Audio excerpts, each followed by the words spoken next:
I used to believe that trust was a fortress. You built it stone by stone over years. You placed your most precious things inside. Your heart, your secrets, your future. I thought my fortress was impenetrable, until I learned that the most devastating breaches don't come from a battering ram at the gates. They come from a single silent crack from within. A crack you never even saw. And for me, that crack was a text message that appeared on my car's dashboard at 8:17 on a perfectly ordinary Tuesday evening. I was driving home from work, tired, the kind of tired that seeps into your bones. I just closed a big deal, the kind that meant a bonus, a security, the next rung on the ladder we were climbing together. The radio was off. The only sound was the hum of the tires on asphalt and the soft, automated ding of my phone syncing with the car. I glanced down. The message preview glowed on the screen, a little bubble of light in the darkening car. I can't stop thinking about last night. The way you touched me, it's like a brand. I'm still burning. I've never felt so. The world didn't slow down. It stopped. Completely. The hum of the tires vanished. The air was sucked out of the car.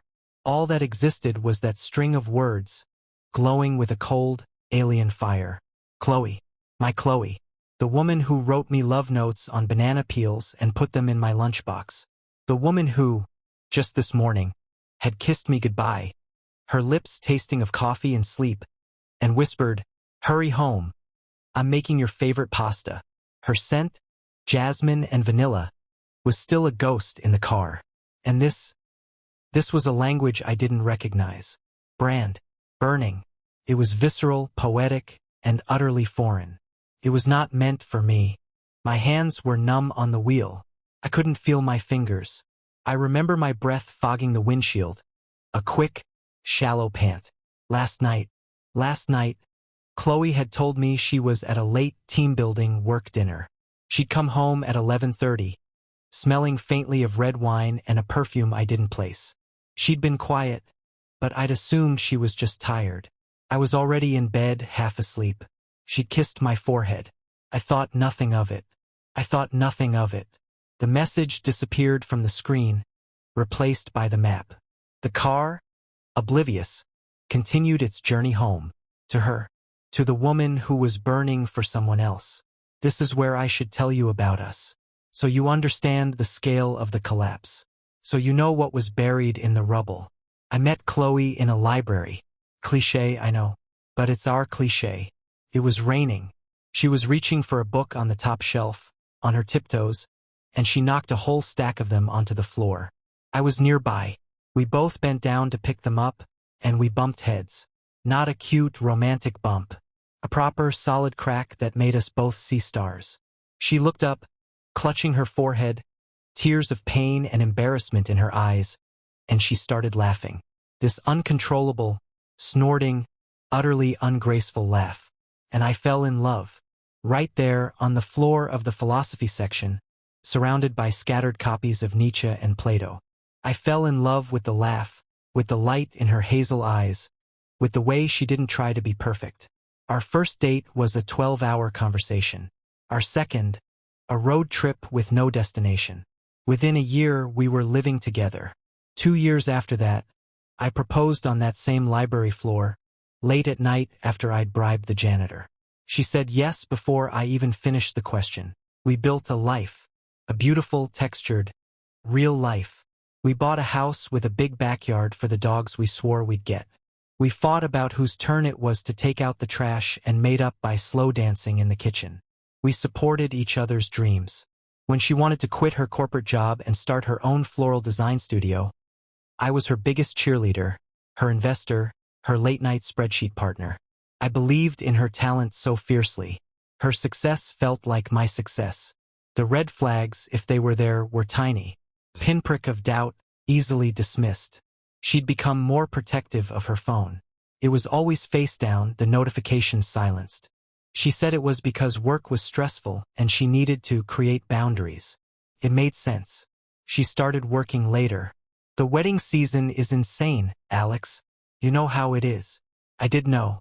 I was proud of her dedication. There was a new name that popped up in her conversations. Liam. Liam from the co-working space. Liam, who gave her great feedback on her branding. Liam, who was also an entrepreneur and understood the struggle. He gets it, she'd say, her voice laced with a relief I was too busy to truly hear. It's nice to talk to someone who's in the trenches too.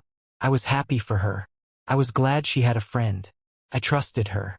The fortress was strong. But driving home that night, with the ghost of that text message seared into my mind, I saw every one of those pinpricks for what they were. Not flags, but fissures. The entire structure of my reality was compromised.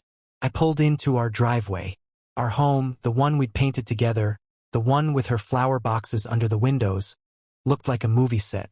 A facade. The lights were on in the living room. A warm, golden glow. I could see her moving around inside. I sat in the car for 10 minutes. 20. I watched her shadow cross the window. My wife. The woman who was burning. What do you do in that moment? Do you storm in, screaming? Do you pretend you never saw it? My mind was a cyclone of static and shattered images. Finally, I went inside. The smell of garlic and basil hit me. She was in the kitchen, stirring a pot, her back to me. She was wearing my old college sweatshirt, the one with the ripped sleeve. The sight of it, that intimate, casual ownership of something so fundamentally me, made my stomach clench. "Hey you," she said without turning around. "Pasta's almost ready. You're late. Tough day." The normalcy of it was the most violent part. The universe had shifted on its axis, and here she was, stirring pasta. "Yeah," I managed, my voice a stranger's. "Something like that." I walked up behind her, my body moving on autopilot. I wrapped my arms around her waist, rested my chin on her shoulder. I could feel the warmth of her through the sweatshirt. I inhaled her scent. Jasmine. Vanilla. And underneath it, was there something else? A faint, smoky cologne? Was I imagining it? She leaned back into me. A contented sigh. This is nice. I missed you today." Every cell in my body was screaming. "Liar. Liar. You're still burning from last night." "I missed you too," I lied back. It was in that moment, looking over her shoulder at her phone lying on the countertop, that I made a decision. A decision that would unravel everything. Couldn't ask her. If I asked, she might lie. And if she lied, well, I might believe her. And the doubt would poison me slowly for the rest of my life. Or, she might tell the truth, and the pain would be so immediate, so catastrophic, it would destroy us on the spot. I needed to know. For me, I needed evidence. I needed to see the monster in the dark so I could know its shape, its name. So, I did the one thing I never thought I was capable of. I decided to become a spy in my own home. That night, after she fell asleep, her breathing deep and even beside me, I lay awake in the darkness, the silence screaming in my ears. I was an island, completely alone, in the bed I shared with my wife. I carefully extracted myself, my movements slow and deliberate. I padded out to the living room, my heart hammering against my ribs like a trapped bird. Her laptop was on the coffee table. It was password protected, but I knew the password. It was the name of our first dog, the golden retriever we'd had for only a year before he got sick. Rusty. I typed it in. The screen unlocked, and there on the screen was a single open browser tab. It was a real estate listing, not for a house, for an apartment, a sleek modern loft downtown, and saved in the tab's title, a name that made the blood drain from my face. Liam and Chloe's fresh start. If you've ever felt that kind of love, the kind that feels like the very ground beneath your feet, only to feel it start to crumble, hit the like button. And if you've seen the signs before it was too late, that tiny, whispering doubt in your gut, tell me in the comments. I read every story. That apartment listing was the first thread. And once I started pulling, the entire tapestry of our life began to unravel. The words were a punch to the throat. This wasn't just an affair. This was a plan, an exit strategy, a future she was architecting while I was busy building ours. For the next 2 weeks, I became a ghost in my own life. I moved through my days with a hollowed-out precision. I went to work, I attended meetings, I smiled, I nodded. But inside, I was a forensic archaeologist, meticulously excavating the ruins of my marriage. My home became a crime scene, and I was both the detective and the victim. I started with her laptop. I installed keystroke logging software. I synced her photo library to a hidden cloud folder I could access. I went through her emails with the cold focus of a surgeon. I found nothing obvious. She was careful. She used an app I'd never heard of, Voxer, for most of her communication with him. It was a walkie-talkie app. The messages were ephemeral, disappearing after they were played. I couldn't access them, but the keystrokes were a goldmine. I saw her searches. How to leave a marriage quietly. Dividing assets in. Symptoms of emotional abuse. That one stung the most. Had I been emotionally abusive? I racked my brain. Had I been dismissive? Neglectful? In my pursuit of providing for us, had I stopped seeing her? The doubt was a poison, and she was administering it, even in her secret searches. Then I found the journal. It was a beautiful, leather-bound journal I'd bought her for our last anniversary. The inscription inside read, "To my wife, for all the stories we have yet to write. Love, Alex." She hadn't written our stories in it. She'd written his. I closed the journal. I felt empty, drained of all anger, all sadness. There was just a vast, cold silence. She pitied me. She saw me as a good man she was about to break. She was the tragic heroine of her own story, and I was the obstacle to her happiness. The evidence was mounting, a suffocating weight on my chest. But I still hadn't seen them together. I hadn't heard it. I needed that final, irrefutable proof. The kind that scars you forever. I started following her. I called in sick to work. I rented a car, a nondescript gray sedan, and I parked down the street from her studio.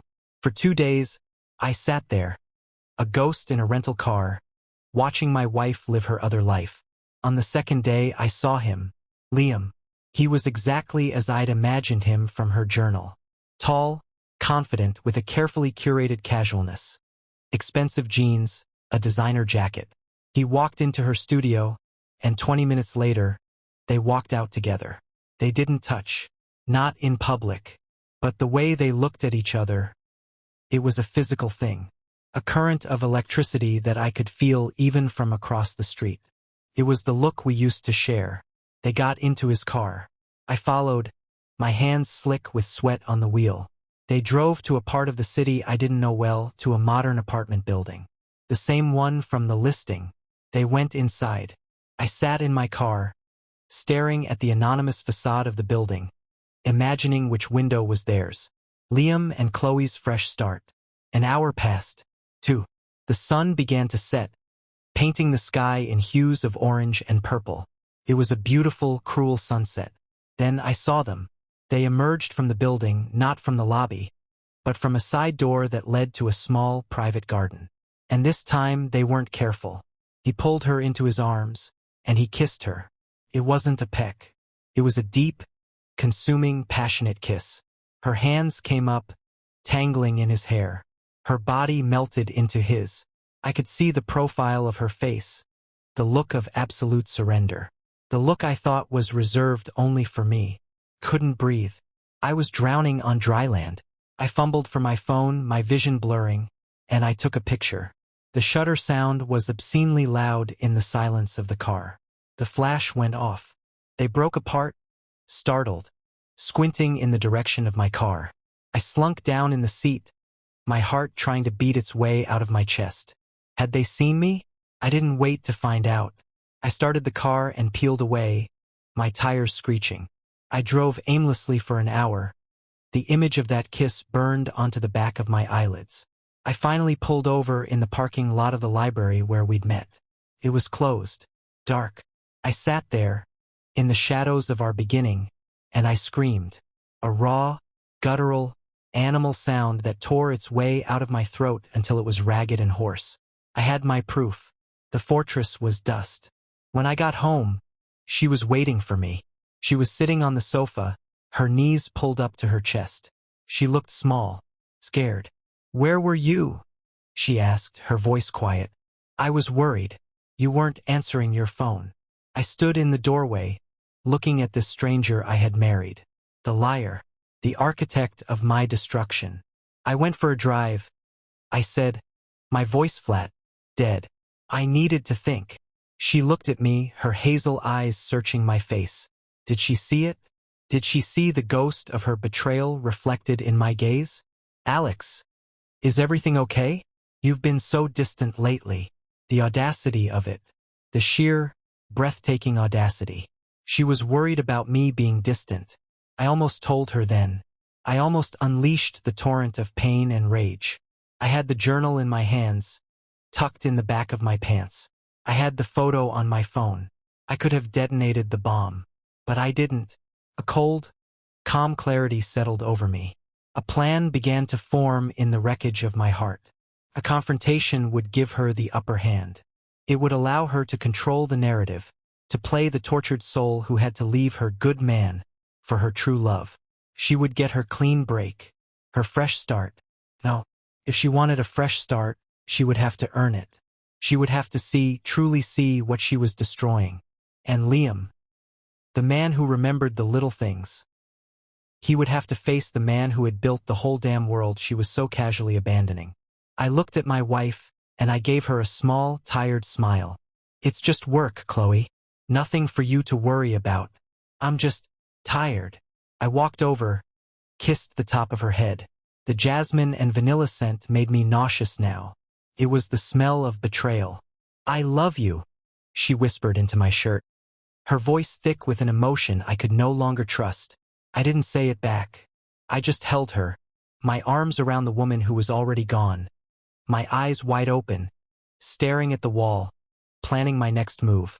Revenge, they say, is a dish best served cold. And my heart had never been colder. Would you walk away? Or would you make them feel what you felt? When the evidence is stacked against you and the person you love most has become a stranger, what is the line between justice and vengeance? Tell me in the comments.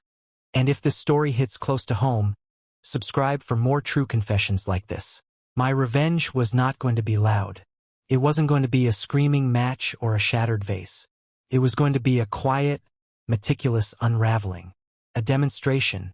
I decided I would give her exactly what she wanted. I would give her the most perfect, idyllic, loving week of our entire marriage. I would become the husband she claimed I had stopped being. I would be so present, so attentive, so perfect, that the contrast between the life she was leaving and the fantasy she was chasing would become unbearable.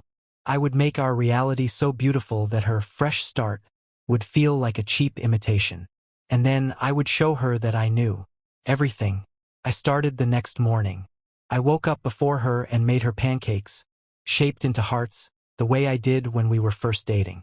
I left a single peony in a tiny vase on the tray. When she came into the kitchen, sleepy-eyed, she stopped short. Alex, what's all this? For my wife, I said, smiling. Just because. The confusion on her face was a small, bitter victory. She was thrown off balance. The script she had written in her journal, the one where I was the neglectful husband, was already starting to fray. That week, I was a ghost of my former self in a different way. I was the ghost of the man she'd fallen in love with. I came home early with tickets to a show she'd mentioned months ago. I booked us a spontaneous weekend trip to a cabin in the woods. No phones, no distractions. I listened to her talk about her flowers, her clients, her dreams, and I didn't look at my watch once. I held her hand. I looked into her eyes. I made love to her with a terrifying, focused intensity, pouring all my love, my grief, and my rage into the act. And she blossomed. She was happier than I'd seen her in years. The guilt in her eyes was now a constant companion, a shadow that deepened with every perfect day. She'd pull away sometimes, a distant look in her eyes. You've been so amazing lately, she said one night, as we sat by the fire at the cabin. Is everything really okay? Everything is perfect, I said, and I meant it. In its own twisted way, this was our farewell tour and I was the director. Meanwhile, I was monitoring the keystrokes. Her conversations with Liam were becoming strained. Her to Liam. He's being so sweet. It's making this so much harder. Liam to her. Via her typed responses I could see, don't fall for it, Chloe. It's a trap. He probably senses something. We have to stick to the plan. Her. I know. I feel so guilty. The guilt was my weapon. I was sharpening it every day. The final piece of my plan was the confrontation. But not a chaotic, emotional one. A controlled, devastating reveal. I decided to do it at our annual anniversary party. We hosted it every year in our backyard. All our friends and family would be there. It was the ultimate symbol of US. And Liam, I knew from her emails, was going to be out of town that weekend at a business conference. The perfect alibi for her to end things with me, she thought. She had no idea I was about to rewrite her ending. The day of the party arrived. The backyard was strung with fairy lights. The air smelled of grilled food and Chloe's flowers. Laughter and music filled the space. It was a scene from the life we'd built. Our friends were there, her parents, my brother. Everyone was celebrating us. Chloe was radiant. She wore a yellow dress, and she was flitting from guest to guest, the perfect hostess. She kept catching my eye and smiling, a real, genuine smile. It was the happiest I'd seen her since before Liam. The irony was a knife in my side. As the evening wore on, I stood up and tapped my knife against my wine glass. The crowd quieted, turning to me with expectant, smiling faces. Thank you, everyone, for coming. I began, my voice steady, my heart a block of ice in my chest. Chloe was beaming at me, her hand resting on my arm. Chloe and I are so lucky to have all of you in our lives. It means the world to us. I looked at her. I gave her a smile that didn't reach my eyes. Chloe, my love. This has been the most incredible week. This whole year, really. You've been my everything. She squeezed my arm, her eyes glistening with happy tears. The guilt and the happiness were at war on her face. In fact, I continued, pulling a small, wrapped box from my pocket.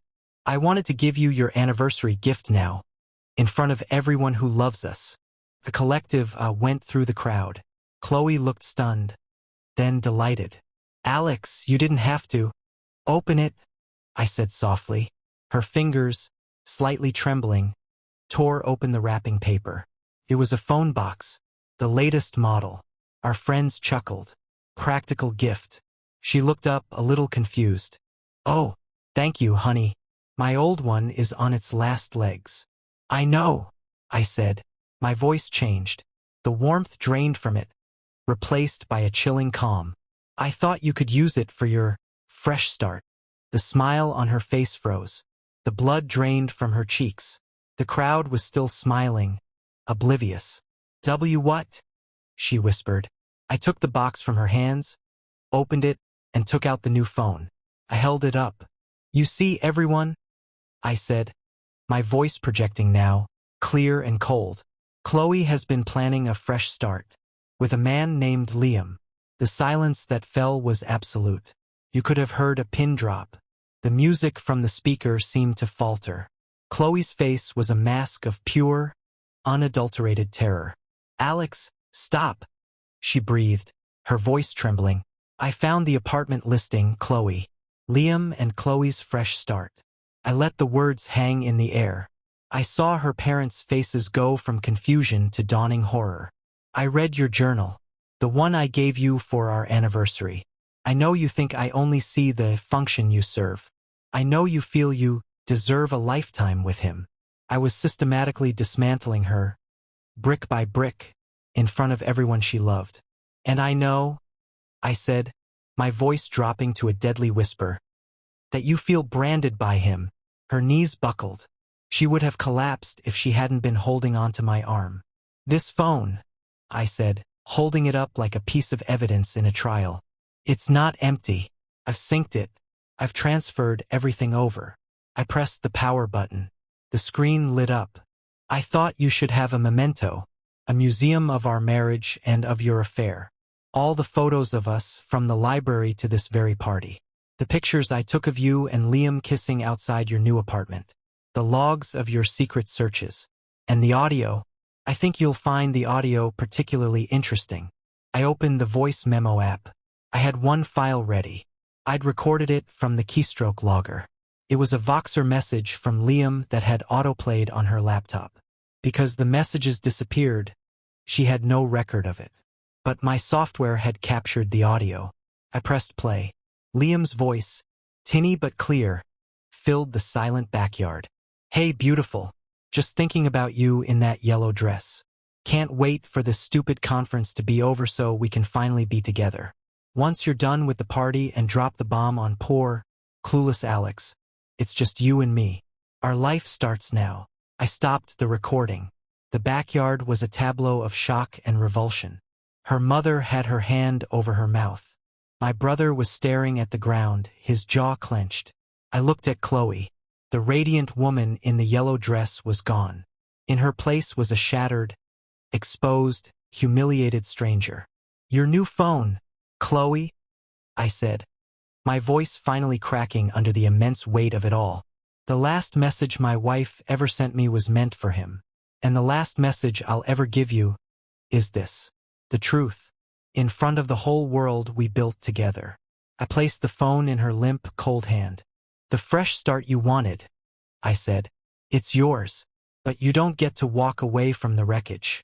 You don't get to be the tragic heroine. You're just the one who broke it. I turned and I walked away. I walked through the silent, stunned crowd, out of the backyard, out of the fortress, and into the dark. I didn't look back. They say living well is the best revenge. I don't know if that's true. What I did wasn't about living well. It was about making sure the destruction was mutual, that she couldn't just quietly move into her new life, leaving me in the silent ruins of the old one. I needed her to feel the echo of the collapse. She and Liam lasted 6 months. The weight of the guilt, the shame, the way our entire social circle turned against them. It crushed their fresh start before the paint was even dry on the walls of that apartment. I sold the house. I moved to a new city. The grief still comes in waves.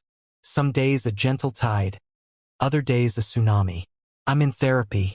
I'm learning that the crack wasn't just in her. It was in us. I was busy building the fortress, and I forgot to check if the person inside it was still happy to be there. But I will never regret that party. I will never regret showing her the monster she had created. Was it cruel? Yes. Was it necessary? For my survival in that moment, I believe it was. The moral of the story isn't that love is a lie. It's that trust is a living thing. It needs light and air and constant attention. And when it dies, the aftermath is a terrible, beautiful, devastating thing to behold. I was her husband, and then I was the architect of her downfall. And in the end, we were both just ghosts, haunting the memory of the people we used to be. What would you have done in my place? Was my revenge a justified unveiling, or did I become a monster myself? Comment below, and if you've lived a story like this, you can share it with us for a chance to be featured on Betrayal Tells. This is Alex, signing off.